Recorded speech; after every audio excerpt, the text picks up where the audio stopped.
try to take away that position. So all those spots that they kind of lost at the beginning, actually there he goes. He's going to make up that spot as we ride on board here with Luke French in his GT3 Cup car, just setting sail out front, nothing in the rearview mirror, just hit your marks. It is very cool to see, Ashley, with Luke having competed all last season, kind of doing what this series is meant to do, where it's training drivers, it's bringing them up. He wasn't, I wouldn't say slow last season, but he does look a lot more confident right now. Yeah, with these cars, it's all about seat time. Definitely to get up in the finer edge of those really fast lap times in the 992. You have to be ultra precise and just have a really good feel for the car, the tire on the surface, and as well as the braking. I find a lot of time in these cars under braking because their performance is just absolutely incredible with this ABS system. So this is the battle for second in the 992 Pro-Ams, just behind Brandt, Hanley versus Hankins, coming up into Nighthawk. One of the cooler corners that we've got through here, almost a mini corkscrew. I know there's a lot of new tracks that try and kind of use that, but this definitely has that same vibe with a big drop as it turns. But nobody able to use it this time as they come to the final chicane to get ready to start one more. Only about 5 minutes into this one, Joey, so still plenty of time in this race. And even though it's only been 5 minutes so far, I think where my eye is definitely drawn is this battle that we're watching for, call it second place overall. I felt that Doug Brandt did a terrific job to kind of jump out front with an early aggressive move into turn 1, turn 2 on that first lap, got that second place, but ever since, it has been Hanley that is just hunting him down. That last lap was probably his fastest of the race so far, and he has actually closed that gap. He's starting to get onto the back of that P2 car. Coming down through 3, switching back up towards Badgers. Ashley, what's it like in the car when you have that car in front that's a different class, you know you're in the same machinery, and you know it's not for points, but, I mean, how much urgency do you feel like I have to catch and pass them? I mean, it depends on the mindset of the driver. I know for myself, I always want to finish as far ahead as possible. So I'm sure Daniel's thinking the same thing. He's a racer. He wants to finish second overall, probably first overall ultimately. But when you're racing a car in another class, you do just have to be really smart because in the long run, you're thinking about the points. So ultimately, these two cars are in different point systems. So I'm sure he wants to run that guy down, but in a smart way. As the 78, our leader, looked a little bit deep down into turn 5, but nothing too out of sorts. That's still Marshall that is up at the front there with about a 2-second gap to Tom Rogers in behind him. So not as big of a gap as what we're seeing up in the Cup cars, Joey, but still it looks like Henry is feeling pretty comfortable at this stage. It's a little like what we saw in qualifying. Luke French kind of ran away with pole position, but in that GT3 class, it was really P2, 3, 4 that were so closely packed. And then in this Cayman class, it really was the first, second, and third position that were just so close to each other in terms of those qualifying lap times. Now, Henry Marshall, our leader in that Cayman GT4 class, they are based out of Spring Mountain here. So if we're looking for a driver that knows his way around here, knows this facility and racetrack, it is Henry Marshall. Now behind them, yeah, here we go. We've got shots of it now. Close battle for second place between Rogers and Smith. So the Cayman's seen some action, much like we saw up in the Cup cars for best of the rest, if you will. On to the main straight they go once again. Smith very much keeping Rogers honest, Ashley. Yeah, this is definitely a tight battle, and there is a lot of race remaining, so it's going to come down to who maintains their tire wear the best. So still a lot of laps remaining, and I'm sure Smith is kind of seeing where the strengths are, where the weaknesses are, to make the most of a passing opportunity if he can make it. You know, it's kind of interesting to think about that, Joey, that learning these other drivers, we have to remember that everybody, so many of the drivers not being here last year, a lot of them are still getting used to one another out on track. It's that camaraderie that you got to get used to and get to know everybody. So, yeah, you might not know them on day number 1, but most likely on day number 2 or day number 3, you kind of get a tendency of their driving style. You know, are they a little bit more aggressive out there? What happens if I get in their mirror? Do they kind of get off of the racing line a little bit? But, yeah, round 1, everybody's still kind of testing things out.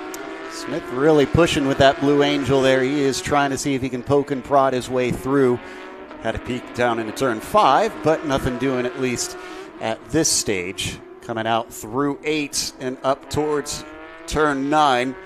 Falls back just a couple car lengths behind that yellow and black machine, needing to maybe regain a few spots, although it does look a little bit farther away from our leader in the 78, who continues to gap them. I think you're spot on with that. With these two battling for second place, Henry Marshall has just kind of ballooned that gap between first and second now. I'm looking probably about maybe up to 2 seconds. So while Rogers has his hands full with Smith, Henry Marshall is setting sail. Doing what he can now that he's got that clear air. Round through those final few turns once again and onto the main straight. He's maybe setting them up here. Very different lines between them, trying to square it off, but I don't think it's quite there as they fly towards turn 1. Pretty swift right-hander with a bit of raise in elevation this one, although he holds on well, Ashley. He's keeping them right in his sights. Yeah, this is a tough one. Rogers just has to focus forward and not look in those mirrors too much. It looks like a couple times he slid a little wide from some of the apexes, and I'm sure Smith is smelling blood in the water here and looking for that opportunity. Sweet. Watch them swing around, now coming through turn 4, out of Badgers and down the back stretch. That's where he needs to be, right on top of him, but he's not, just too far away from that 44 machine. And coming back around much tighter down to the inside of the hairpin as they pick up the acceleration once again, heading over the crest of turn 6 and into 7. This is going to be a tough place to try and make passes, Joey. Where do you think he needs to set himself up? I think you probably need to set yourself up in turn 10 or even more. Look towards the other side of the racetrack at turn number 5. I really thought that's where Tim Smith was fastest that previous lap. Wasn't quite as close on this lap. He's tucked up only about 1 car length, though, right now behind Rogers. Loses just a little bit of ground coming out of what is turn number 9, so it's not going to be the passing opportunity here in turn number 10. Kind of get your feet underneath you, get close to that back bumper, and set something up probably on the other side of this racetrack. He's got part of that. He was right on that back bumper coming through turn 10 and 11, but still seems to lose him coming off the corner. Something about the acceleration of the 44, just much smoother, so much more grip as he peels away at those critical moments.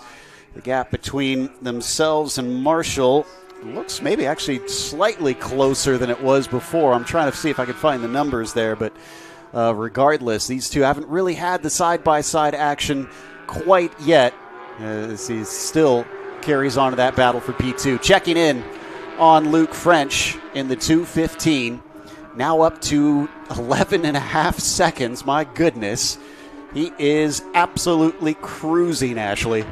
Yeah, he has quite the lead. He's actually starting to catch some lap traffic here in the next few corners, though. With this kind of a gap, he doesn't have to take any major risks here. He just has to keep focusing forward and hitting his marks and staying clean. Meanwhile, back in P2, there is still a battle between 4 cars. I wonder if that traffic might offer some opportunities either for the Caymans or for the Cup cars, because if you find yourself maybe a bit off-footed, you could see the door open either for yourself or for your rival.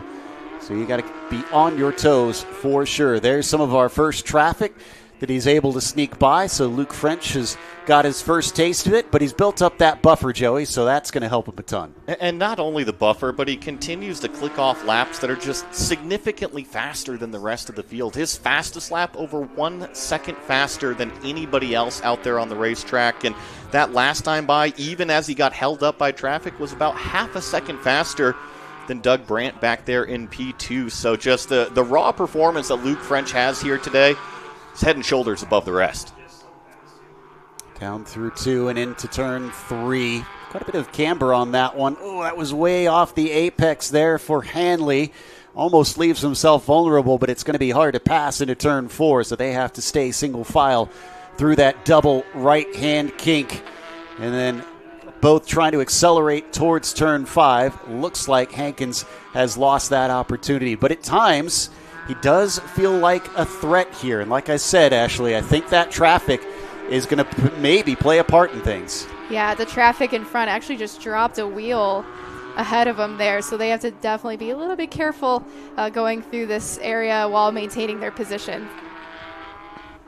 Cool thing about Hanley is he actually has aspirations not just to try and get to race here, but he wants to be a firefighter pilot, as we were talking to him extensively about that. Joey, I know you love to getting to chat with him about planes. Yeah, he was talking about wanting to fly the Super Scoopers as a career one day, and those are some ultra cool airplanes that go help fight forest fires all around North America. And yeah, certainly a similar aspiration as race cars, right? Go fast and go out there and do the best job you can. Living that dangerous lifestyle, no doubt, and seems to thrive in it as he's having a good time with a potential podium today. Has been running in that class spot, third overall, but remember that tower is separated, at least the points, the way they're handed out, is separate between the Masters and those Pro-Am categories. And falling off a little bit, though, Hankins needs to catch back up to Hanley after he loses a bit that time by. Just about to the halfway point soon. Still got a little bit of time left here, Ashley, before we get into the more dire straits where it's do or die.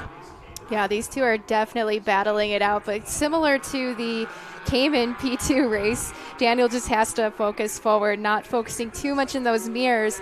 And Hankins heading down into turn 5. I think this brake zone here in turn 5 can be a little too inviting sometimes because it looks like it could be a great passing opportunity, but this brake zone is actually downhill, which makes the car more difficult to stop. So he's definitely doing a good job sort of planning where he's going to make the attack if he can do it. Showing a lot of patience, a lot of restraint here, while keeping himself at least within touching distance as they switch across the track, trying to bring it into turn 8. Just keeps on going and going to the left-hand side, and then on top of it, you have to set up for another long left-hander here into turn 9, not quite as far. We're going to check back in on that battle for P2 in the Caymans. Rogers and Smith. Smith very close to the back of him, but it doesn't look like turn 4 once again will offer the chance they were hoping for. Here down into turn 5 is the Blue Angels going to dive in there. He takes a look at it, but he's not quite there. Both of them going deep, sending it a little bit too hard, I think, Joey. I think they both had the same idea, and they just both went a little bit too far into that brake zone. Thankfully, they both kept it on the racetrack and pretty much right in each other's tire track. So Smith still chasing Rogers. And kind of to Ashley's point, I'm happy she mentioned turn 5 is a downhill brake zone. I think it's our heaviest brake zone on the racetrack.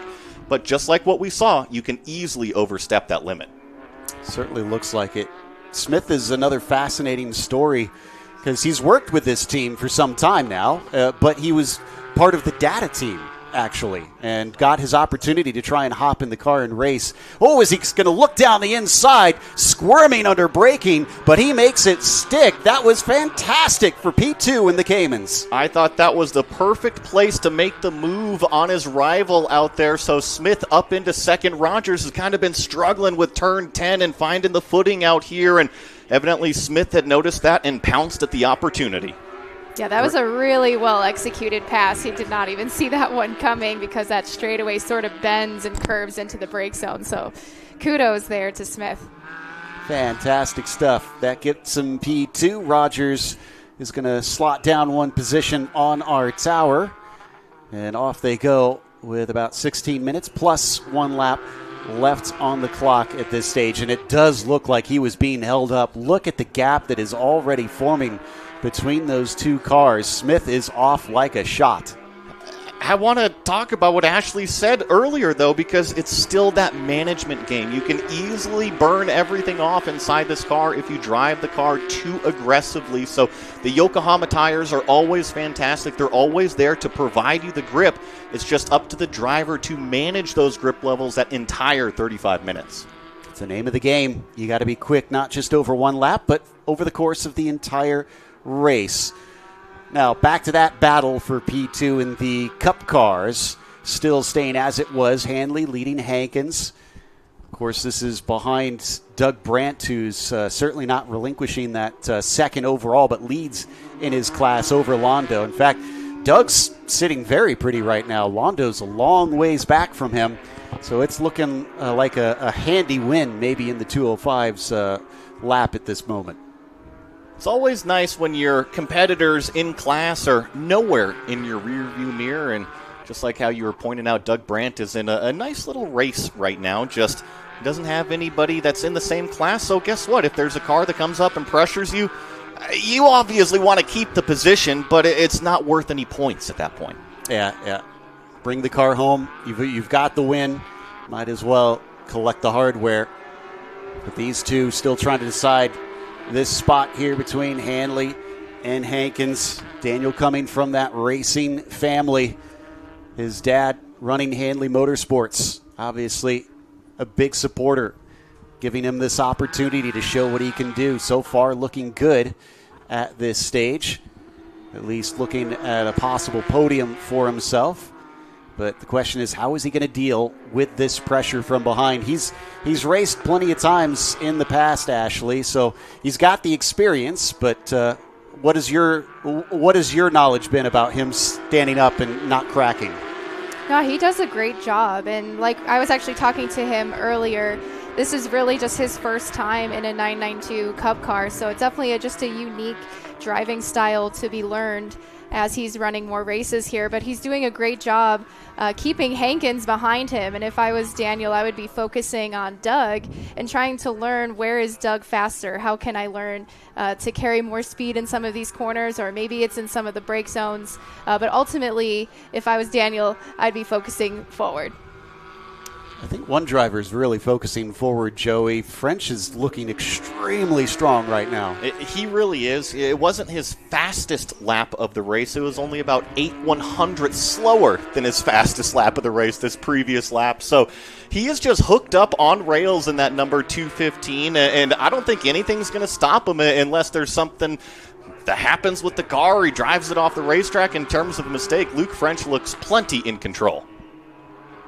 So that's not going to be much of a source of drama for us, at least for today's race, unless something really turns things around. We, again, still do have the possibility of a full course caution. And let's cross our fingers we don't get that, because we've been mean and green all the way from the drop of it at the start of this race so far. And it's put on a pretty good show, though it has been a tough one if you are Brandon Hankins, seeing the red rear bumper of Hanley for this entire race and seemingly unable to do anything about it for now. Yeah, as we get these shots of these GT3 Cup cars kind of rounding through turn number 9 here, another one of those fast-flowing left-handers approach turn number 10. This is where we saw that Cayman GT4 pass a couple laps ago, and through this, like you were saying, kind of corkscrew elevation and then into the banking of that last half of turn number 10. It certainly looks like a fun section. We're sitting here right in the tower right outside of turn number 10, so we get to see all that action right in front of us. This is not great if you're Daniel Hanley. Having to deal with that traffic came at the absolute worst time where there really wasn't a way to sneak through. But credit to all the drivers. Everybody's super patient, and Hankins didn't stick his nose in. Maybe if he was more aggressive, could have tried something, but it'd be hard to try and get away with it in the end. So they still have one more race after this. One of those things about Porsche Sprint Challenge, Ashley, is even in the first race, you got to look out for your equipment towards the end, because you still got another one coming in the weekend. Yeah, exactly. I mean, no matter what, you ultimately don't want to be dropping wheels. The good thing about this track is it's just kind of open desert here. There's not really many walls to hit, but yeah, as a driver, you're always focusing on staying clean. You say that, and I seem to recall last year we had at least one caution from a driver. I think it maybe was in qualifying, where a driver actually did find one of the few walls out here. I felt so bad for them because we had made such a big deal about how wide open it is. Wide open for the 295 with that throttle. Still chasing, getting a little bit closer now. Maybe he's turning it back up, Joey. Yeah, it's still Hanley versus Hankins, and Daniel Hanley's just done such a terrific job, and I think that there's something else to be said when there's a car literally in every single mirror, every single corner. Just that anxiety level rises a little bit. It's like the teacher looking over your shoulder. Did you get that corner right? Did you get that apex right? And if you didn't, they're already there trying to take the position. Just giving a little watch and a little love here to Luke French once more. If he gets this, I believe this will be his first win in the Cayman category, or excuse me, in the Cup category here in the West Series. Indeed, yeah, he had no wins last time. He did get 2 class podiums back in 2024. So he has tasted the champagne. That won't be a first for him. It's just getting up onto that top step. Is that something that really kind of unlocks something, Ashley, where once you get over with that, you feel better performance? No, absolutely. It's a confidence booster to stand on the top step of the podium, just to tell yourself that you can do it. I think just kind of changes your whole mindset on what's possible. So I'm sure that this will be, for both Luke and for Doug, a good confidence boost if they can hold it to the end. Got to give credit to Henry Marshall as well here.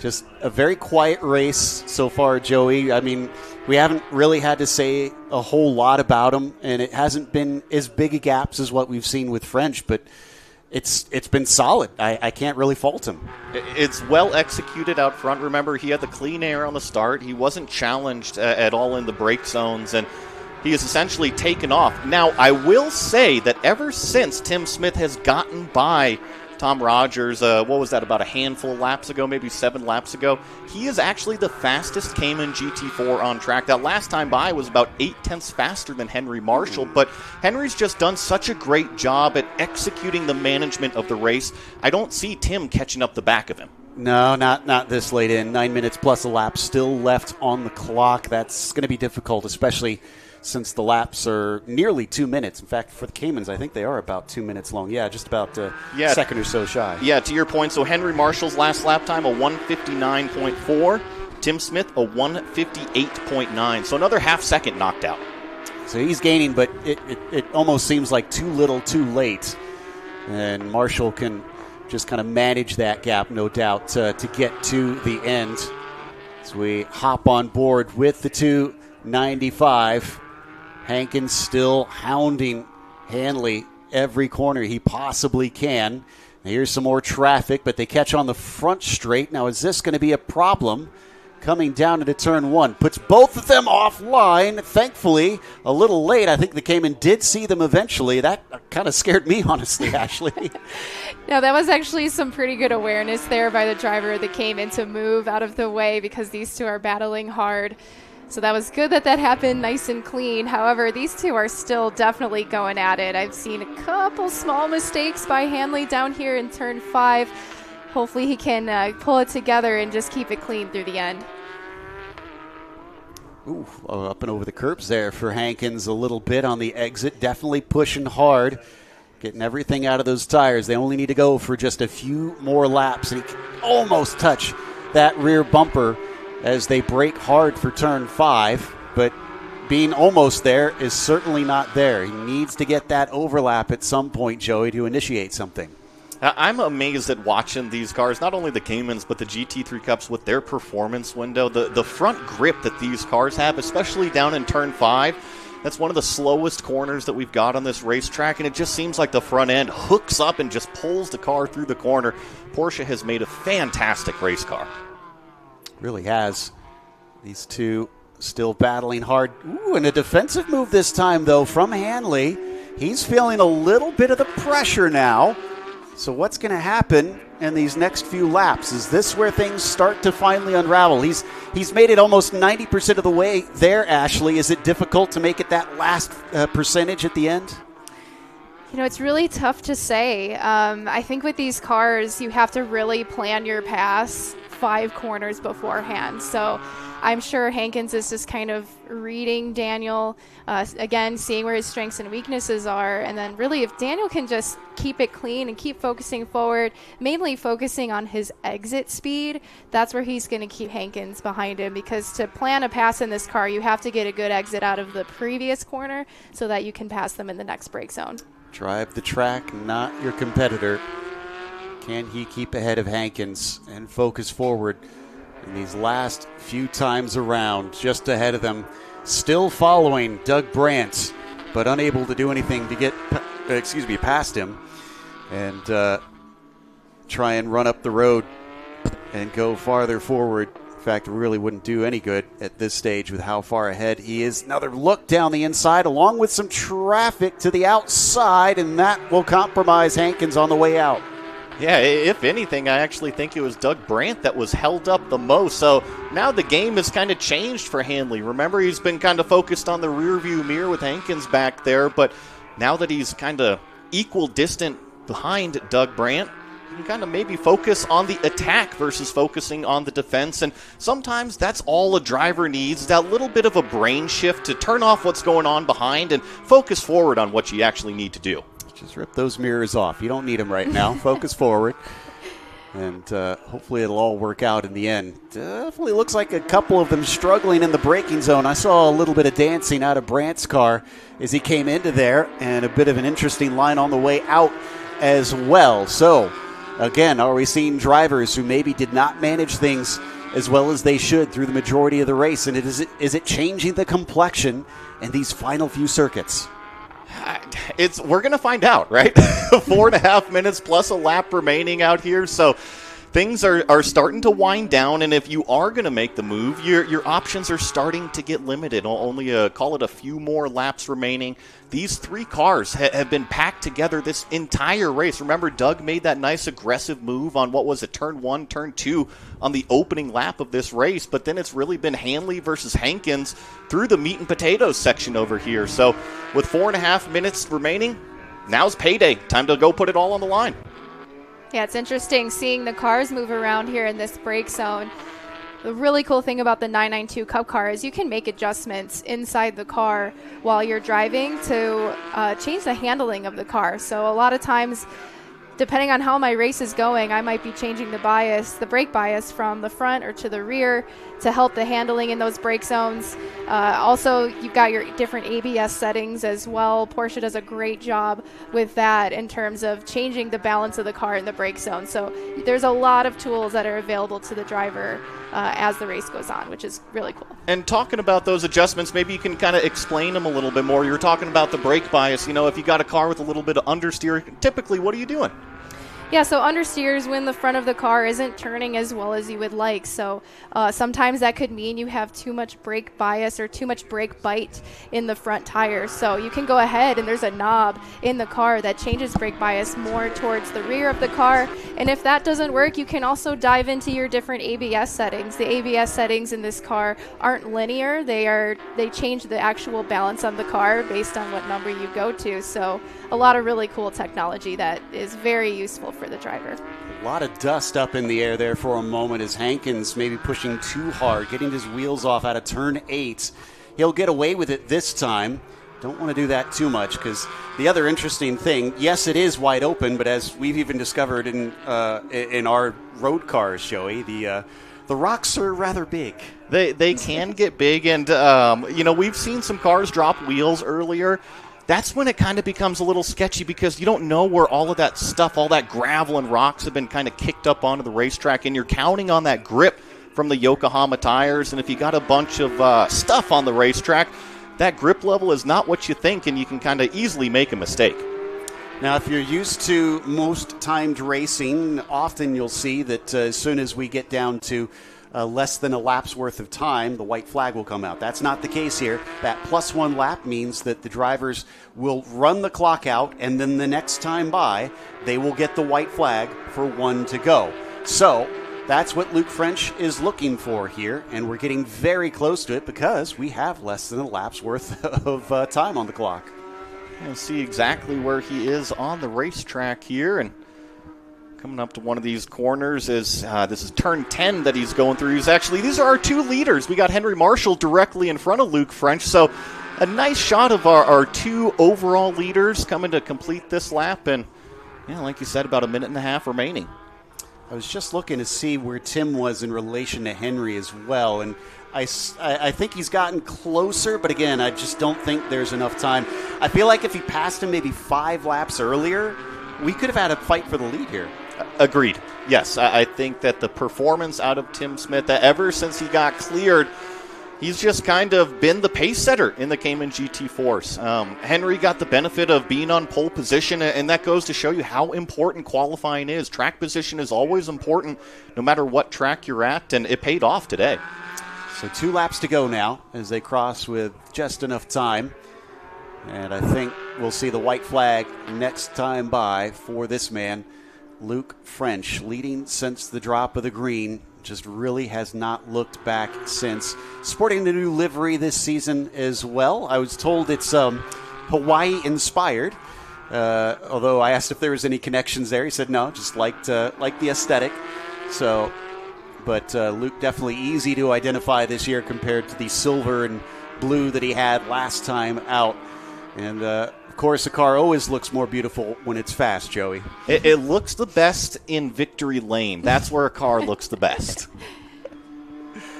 So just opening up the exit of turn 8 once again to widen that mid-corner here for himself, and then the short chute down into 9 as the track kind of folds in on itself here. So infield section before he has to brake hard into the downhill of Nighthawk, and coming down around through here. He's just a few more laps before he sees that beautiful white flag to tell him 1 to go, Ashley. Yeah, he's doing a great job. Super clean race, just ripping off some fast laps here. Really clean going by traffic, so it's going to be a good finish for him. Looking through to see, we still have that battle for P2 down in the Cup cars. That has definitely not changed between them. Hanley still leading Hankins. Of course, Smith took off from Rogers, so that one has been long since dusted.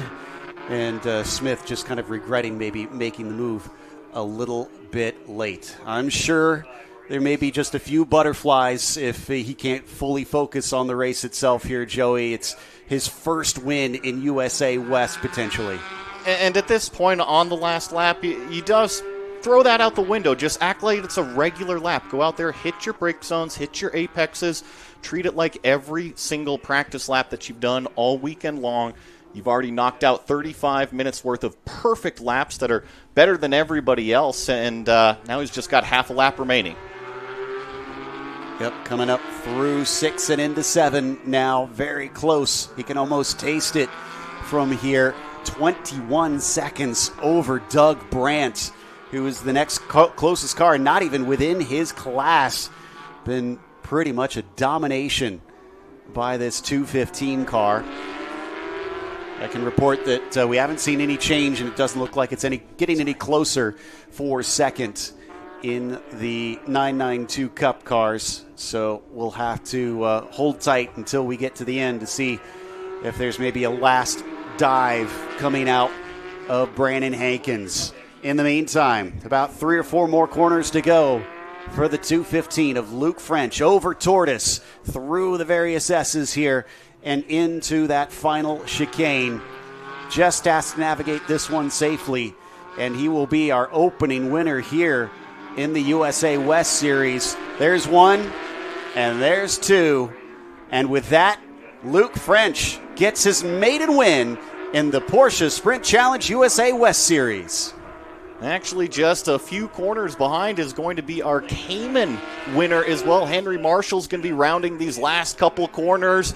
He gets out onto the front straightaway right now, and he will win the first race in the USA West, followed up with Tim Smith only a few seconds behind. Ooh, that wound up a little close for comfort, no doubt. Couldn't have come any sooner if you're Henry Marshall. He's going to be looking over his shoulder in the following races, no doubt, as that is a tasty battle that could brew up later on.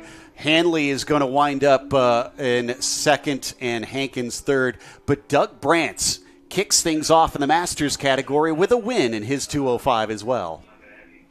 As the rest of the cars are still on their final lap here, I can report I think it's going to be John Perriott back here in the Cayman Pro-Am class that's going to take that win in the number 13 car. I believe he's only got a few more corners remain, and he'll collect that checkered flag. No doubt, and just a couple cars to wrap us up here. Perriott and Bradshaw to end us out for the first race. We still have one more to go tomorrow, don't forget. So drivers will have to rebound, recoup, and go over all the data with their coaches and their team and see if they can improve next time by here at Spring Mountain. So I think, we just have Bradshaw left here. Let's see if we've got a chance to maybe go through our finishing results on this one. We'll have just a second before we pull that one up. But it was a fun and definitely pressure-filled race that we had here today to kick things off in Nevada. And, talk about just a fantastic race, like what you were saying, in both classes, right? The GT3 Cup cars, and call it that second, third, and fourth battle all race long. And then we had that battle for second in the Cayman GT4 class, which ultimately became a battle for the lead once Smith got by that second-place car. So a fantastic way to start off racing here this weekend. It was wonderful to see. So we'll just verbally go over the results here. As French was your winner. Brant's in the Masters, also your winner there, but second overall. Handley came in behind him with Hankins finishing fourth, and then Wilgus in fifth, Londo sixth, and Krigler in seventh position. From there, he came and sees Marshall, your winner, and Tim Smith coming home in second, Tom Rogers in third, Greg Herback fourth, then it's Shaq Perriott, who was in another class, but fifth overall, and Bradshaw rounding them out. We've got more to come as your podium ceremonies will be after this, so stick around.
All right, it's time for our podium ceremonies for the USA West Series.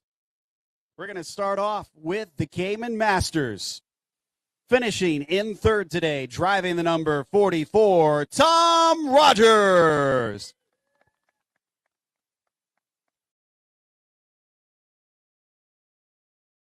Then driving the number 70, finishing P2, Tim Smith.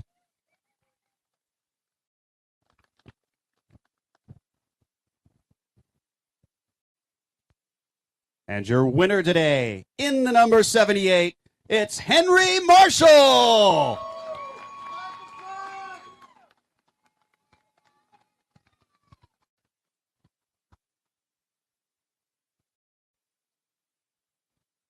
Well, Henry, let me climb up here next to you, get a little interview with you. Congratulations on the first win of the season. This has got to feel pretty good after coming off a win at Sebring, and here you are at the home track collecting another. It was a good race. The shoes were white when I started. I was pedaling real hard. Started back. Appreciate the guys around me. It was a good, clean race. Thanks a lot. Appreciate it. I got to ask, did you notice that other Cayman creeping up in your mirror those last handful of laps? It certainly seemed like you had some pace out there. He was coming on me. I saw him back there, and I was happy to see the flag. Well, congratulations on the win. Celebrate. Thank you. Thank you. Let's hold up those trophies for the photos. And of course, let's switch the hats out.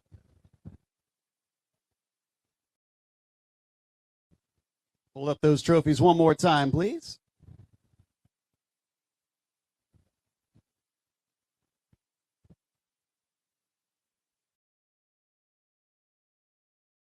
It's your favorite part of the day. Time to spray some champagne!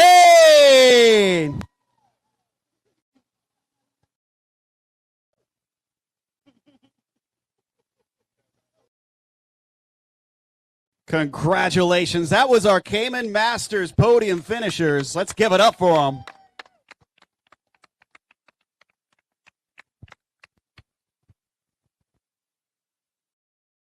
If Tim wants to hang around for just a second. Hang on there, Tim. We got one more for you. Our winner of the Apexon Award goes to the number 70, Tim Smith. Tim was our hard charger of the race.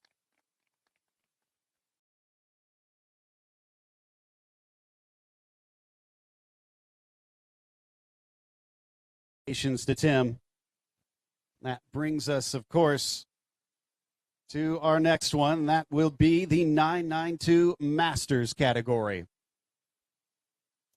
Finishing second, driving the 206, was Michael Londo. He will not be joining us, unfortunately. But that gets us a chance to go to our winner in the number 205, Doug Brandt.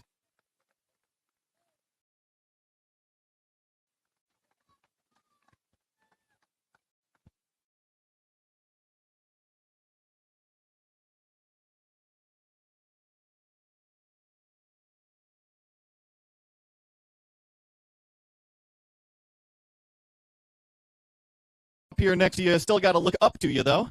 That was one heck of a overall, and then you were just kind of hanging out. How was it for you? It was great. Had a ton of fun. Wasn't that easy if it looked like it. We were working in the cars, so fun race. I got to ask you, did you feel the pressure from Hanley? It looked like Hankins and Hanley were just right on your tail the whole time. The whole time back there, yeah. Just trying to keep a little gap, but it was, I knew they were there. Congratulations on the first win of the year. Thank you. Appreciate it. Congrats to Doug. He's got to, we got to show off those trophies first.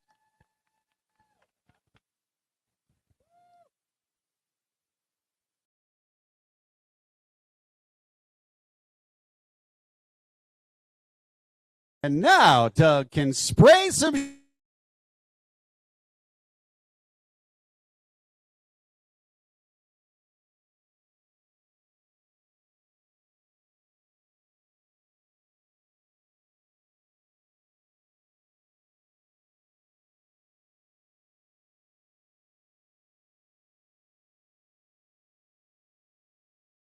champagne.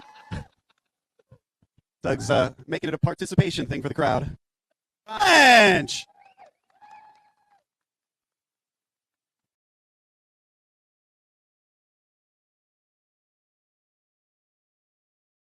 Congratulations to Luke.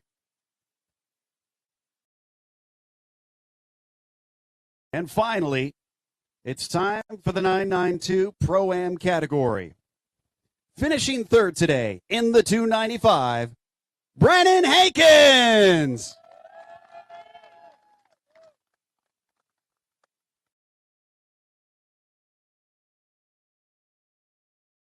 Behind him, or ahead of him rather, in the 243, that was Daniel Henley.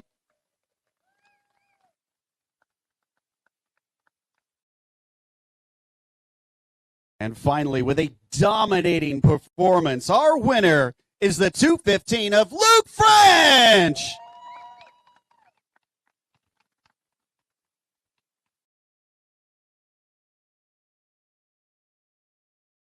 Luke, I'll climb up here next to you. First of all, when we talked to you yesterday, the goal was put it on pole, win the race. Here you are. How does it feel? It feels great. I actually really like this feeling a lot. I'm very happy with the car setup. It was just great. Everything. I think this was a perfect weekend. I think it was just great, and just tomorrow. Well, like you said, you got tomorrow to go. Are you going to be changing anything? Do you have any new goals about improving your fast lap? No, just win. Just got to come here and win. Well, good luck with that. You've already won round one here. Congrats. Thank you. Let's hold up those trophies. Show them off for the cameras.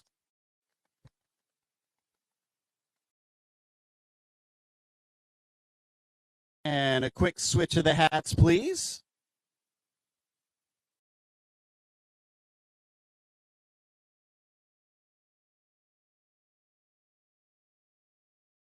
Hold up the trophies one more time.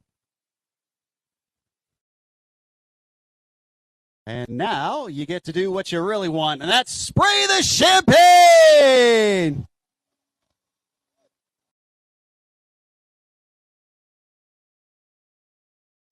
Congratulations